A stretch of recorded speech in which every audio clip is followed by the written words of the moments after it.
야 스톱! 찌른다. 위험해! 너 말이야.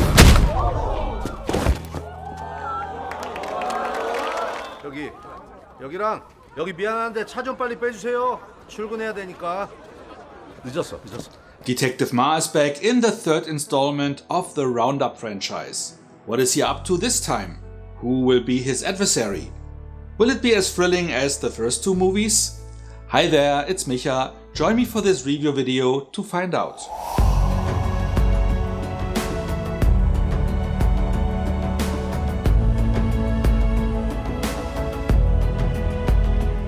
The movie takes place 7 years after the events of the previous movie, so it is 2015 when we get reacquainted with Detective Ma. Just as he and his team were promoted to the Metropolitan Investigation Unit, where they now work on murder cases instead of gang-related crimes. 어디야? 이쪽입니다. 사망자는 28세 여성이고요. 8층에서 떨어졌습니다. 저쪽에 CCTV가 없어서 사망 시간 확인이 안 되고 있습니다. Their first case, a woman who died falling out of a hotel window being high on a new and extremely potent drug called Hyper, which is distributed by a Yakuza gang. During their investigation, they find the dealer and seize about 20 kilos of the drug.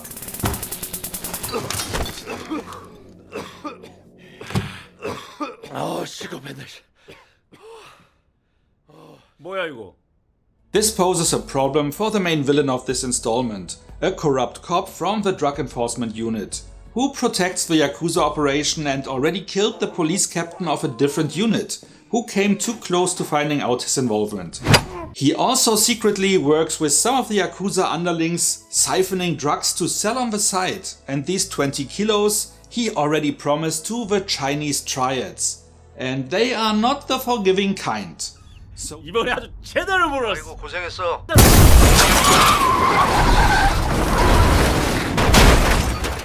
So he steals back the drugs from some members of Ma's team as they transport them to the police headquarters, severely injuring the detectives in the process. Meanwhile, the Yakuza leader sends out a group of enforcers to retrieve the drugs by any means necessary, leaving a trail of destruction in their wake.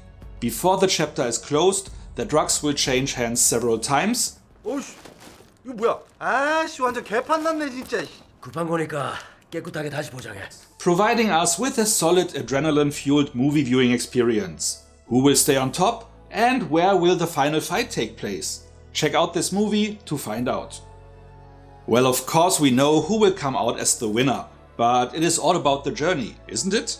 And it is not really a spoiler to tell you that the final confrontation, after taking place in a public bathroom in part 1 and for the second entry inside of a bus, this time it will happen in the villain's own police precinct.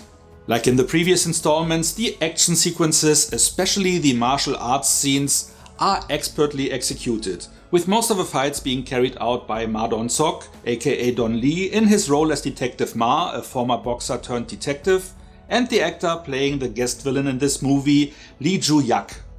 Though Munetaka Aoki as lead enforcer Ricky also had a lot to do. 아씨, 도망갈 데가 없네.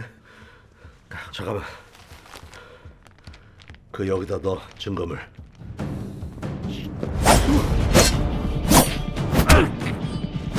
As some of Ma's punches sends the receiving party flying as if they defy gravity, I double down on calling him Korea's Bud Spencer, apologizing to everyone who was watching my previous reviews and now hears that statement for the third time, while pointing everyone who doesn't know what I'm talking about to my review of the Outlaws to get the reference. While most fights are deadly serious, especially in the energetic finale, but never graphic regarding blood, 안 들려?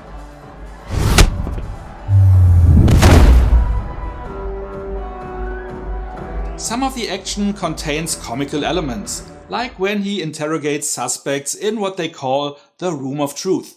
그러면 우리 진실의 방을 청소하자. 청소할 때가 됐어. 박래야. 예. There he smacks them around a bit, which is a running gag in the franchise and in this one objectively funny. 먼지가 많이 꼈네. 아저씨. 일어나세요, 아저씨. Though I never liked cops beating information out of criminals in movies no matter for what reason, I know to expect this in this series and leaned into it. With each new entry in the franchise, I'm getting better at ignoring that nagging voice in my head that reminds me of how wrong this is. As it may be tough for you to tune this out with all that happened in recent years, my advice is to consider if you can tolerate this before you decide on watching the movie. With this movie, the English language naming convention really gets confusing, as the first franchise installment is titled The Outlaws, the second is named The Roundup, this one The Roundup No Way Out, and the next movie The Roundup Punishment. Too late to change things now, I guess. In Korean language, the series of course is titled properly, with something that translates to Crime City, to avoid the confusion folks in the English-speaking world now have with the titling. And even in Germany, they used the English title convention, so I guess the issue also exists in several other languages as well. Let me know in the comments if this is true for your native language too.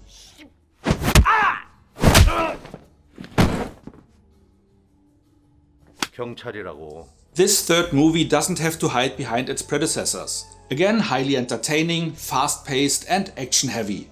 The franchise hasn't disappointed yet, and hopefully this trend will continue, as according to an interview with Ma Dong-seok, this will ultimately be a series of 8 movies. Fingers crossed. And likely those next entries will soon bring the series into the here and now, as this one, released a year after part 2 in 2023, jumped us from 2008 to 2015, and at the very end of this movie we get a teaser for part 4, which was released just now in 2024 and will jump us from 2015 to 2018. By the way, our favorite gangster turned straight Tang Yi-soo, played by Park Ji-hwan, only has a cameo in this movie, in said teaser for the 4th movie, where he will have a larger part again. As I really enjoyed the dynamic between him and Ma, this will be a nice treat. 내 차 아니야? 뭐야 저 새끼. 어떤 개새끼가 내 차를 건드리니? 야, 장희수. 너 나랑 일 하나 같이 해야 돼. 갑자기 찾아와서 또 못살게구나. And as I have already watched the next one, I can promise you that these scenes are truly funny. My review will drop soon, and with that being said, let's get to the rating. I guess this will be the shortest review of the bunch so far. Once more, I enjoyed the franchise entry, being funny, highly entertaining and action-packed, while keeping a nice balance between humor and seriousness. The acting is spot on again and everything just fits perfectly together. My only small detractor, besides the roughing up the suspects issue I keep repeating, is the absence of Tang in this chapter, apart from his cameo at the end. For that reason, which is purely subjective, I'm rating part 3 with just 8 out of 10 points. If you like the franchise, this installment will not disappoint you. If you are new to it, make sure to start with the Outlaws and catch up with the rest. What are you waiting for? What about you? Are you already familiar with this series or just discovering it now? Can you tune out cops roughing up suspects? Did you also miss our favorite former gangster in this movie? Whatever you like to share, let me know in the comments. And if you enjoyed this video, feel free to like, share or subscribe. So much for now, see you next time and thanks for watching. Which is distributed, providing us with a solid adrenaline. This poses a problem for the main villain of this installment, a corrupt cop. Ugh.